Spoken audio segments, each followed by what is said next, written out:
이어서 간추린 소식입니다. 식품 부산물을 사료로 재활용하는 규제 특례 실증 사업이 시작됩니다. 농림축산식품부와 환경부는 17일 농협경제지주와 이마트 등 10개 기업과 함께 식품 부산물을 사료로 활용하기 위한 업무 협약을 체결했다고 밝혔습니다. 농식품부와 환경부는 이번 사업을 통해 식품 부산물 배출부터 수거, 자원화까지 모든 과정에서 선도 모델을 구축하기로 했습니다. 특히 식품 부산물을 다른 음식 폐기물과 섞이지 않도록 수거 보관하는 체계를 만들기로 했습니다. 박범수 농식품부 차관은 다양한 사료 자원을 적극 발굴하고 활용해 사료 산업 발전과 환경에 대한 사회적 책임을 동시에 달성하겠다고 말했습니다. 농협경제지주가 최근 전국 115개 조합 공동사업법인을 대상으로 종합경영평가를 실시했다고 밝혔습니다. 조합 공동사업법인은 2개 이상의 농축협이 출자해 만든 조직으로 농축산물 판매 유통 사업의 규모화를 목적으로 합니다.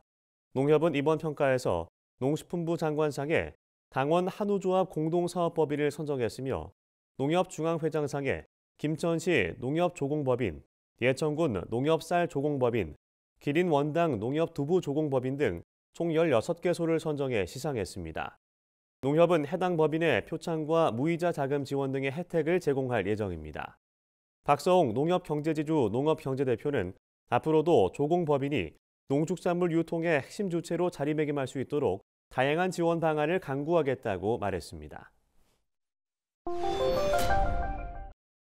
농식품부가 내년도 농촌형 보육서비스 지원사업 대상지를 올해보다 64곳 늘린 250곳으로 선정했다고 밝혔습니다. 농촌형 보육서비스 지원 사업은 농촌 거주민의 생활 패턴에 맞춰 아이 돌봄을 제공하는 사업입니다.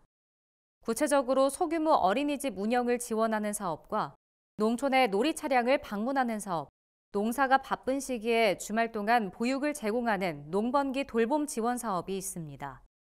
이 중 농번기 돌봄 지원의 경우 돌봄 대상 연령을 확대하고 지원 기간을 최장 10개월까지 연장하기로 했습니다.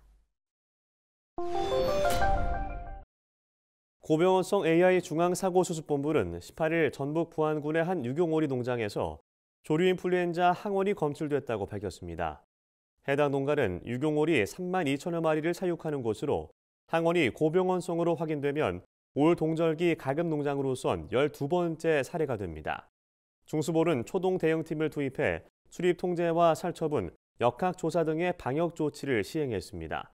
중수본 관계자는 농가에서 기본적인 방역 수칙을 철저히 준수해야 한다며 사육 중인 가금에서 고병원성 AI 의심 증상이 나타나면 즉시 방역 당국으로 신고해달라고 당부했습니다.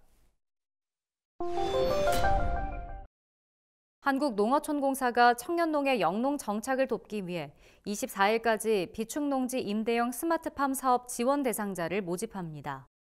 이 사업은 공사가 소유한 농지에 설치된 내재해형 시설 규격의 비닐하우스 스마트팜을 최대 20년간 장기 임대해주는 사업입니다. 지원 대상은 18세 이상 39세 이하 청년농으로 스마트팜 혁신밸리 청년창업 보육센터 교육과정 수료자거나 경영실습 임대농장을 2년 이상 운영한 사람이어야 합니다. 농업계 고등학교와 대학교를 졸업한 학생도 지원이 가능합니다. 신청은 농지 소재지 관할 농어촌공사 지사에 방문하거나 우편으로 접수하면 됩니다. 경기도가 대설 피해를 입은 농가와 소상공인을 대상으로 재난지원금을 한 달 먼저 지급합니다. 경기도는 경기도 재구호기금으로 총 410억 원의 재난지원금을 전액 편성해 시군에 교부했습니다. 재난지원금 지급 대상자는 이번 폭설로 피해를 입은 농가와 소상공인 등 22,800여 가구입니다. 농가의 경우 가구원 규모별로 차등 지원되며 3, 4인 가구를 기준으로 200만 원이 지급될 예정입니다. 경기도 관계자는 피해 농가와 소상공인이 하루빨리 일상을 회복할 수 있도록 최선을 다하겠다고 말했습니다. 전라남도가 내년부터 어린이집에 다니는 외국 국적 아동에게 영유아 보육료를 지원합니다. 지원 대상은 전남도에 거주하고 어린이집에 다니는 5세 이하의 외국 국적 아동 331명입니다.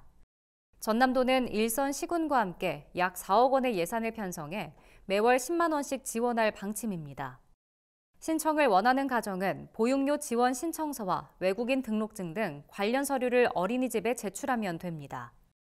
김영록 전남도지사는 외국인 가정의 안정적인 정착과 지역경제 활성화를 위한 정책 발굴에 온 힘을 기울이겠다고 말했습니다.